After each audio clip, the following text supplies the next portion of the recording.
Hey everyone, and welcome back to another Resonant Blade devlog episode.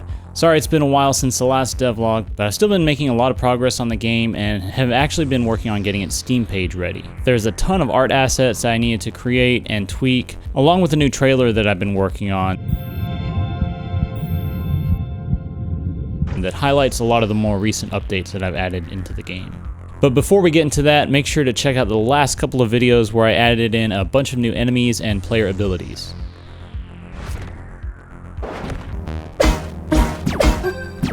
Okay, let's get started.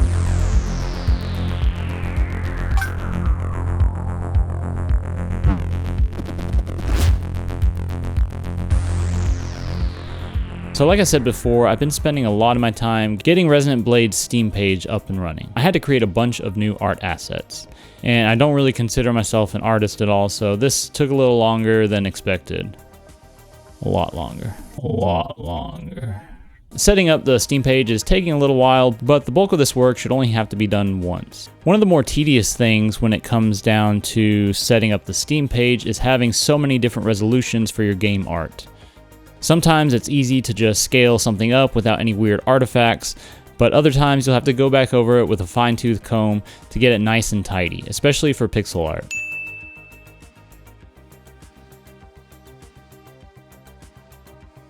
Most of these art assets started with an image that I worked on a few months ago. Looking back at it, I could tell that it still needed a lot of love.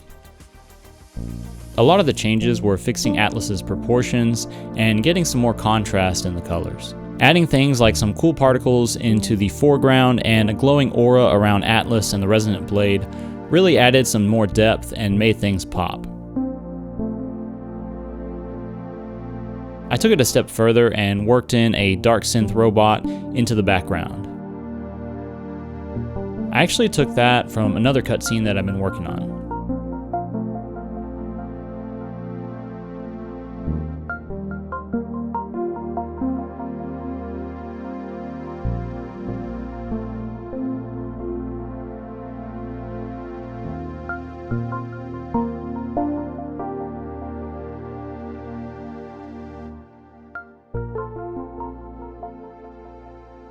Another thing that seems easier than you would think is just writing up the description blurbs for your game. I've done several versions of these in the past, but I felt that this would be a good time to update everything and make things sound more accurate to the current state of the game.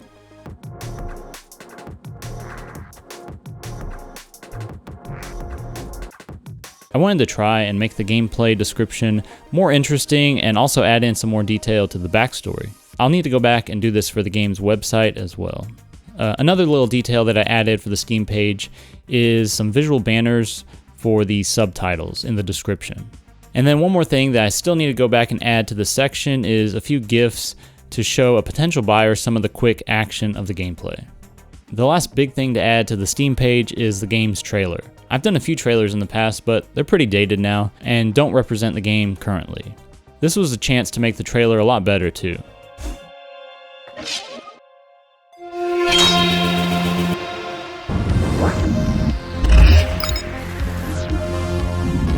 The first rough version that I finished was about 3 minutes. I figured this was way too long for an initial Steam gameplay trailer, so I worked on cutting that back down to 2 minutes. I think I really struggle with making trailers, especially when it comes down to the formatting and how they progress and unfold.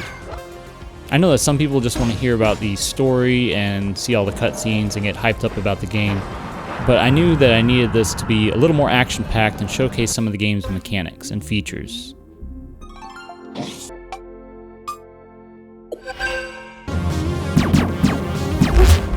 Using some other game trailer references definitely helped me figure things out. The trailer is broken into a few different sections that will hopefully interest potential players. The first scene shows Atlas waking up in a healing tank and picking up the Resonant Blade. After that, the trailer goes through the combat, exploration, puzzles, crafting, abilities, and bosses.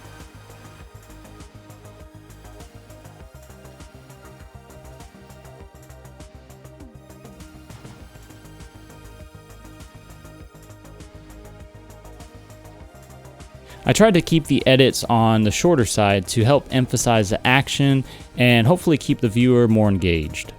I added in some custom titles that pop up throughout the video.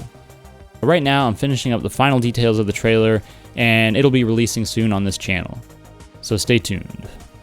And besides the Steam page, I've also been trying to work out how to introduce the story to the player, and that's why I started working on some potential cutscenes that I might show in the beginning of the game.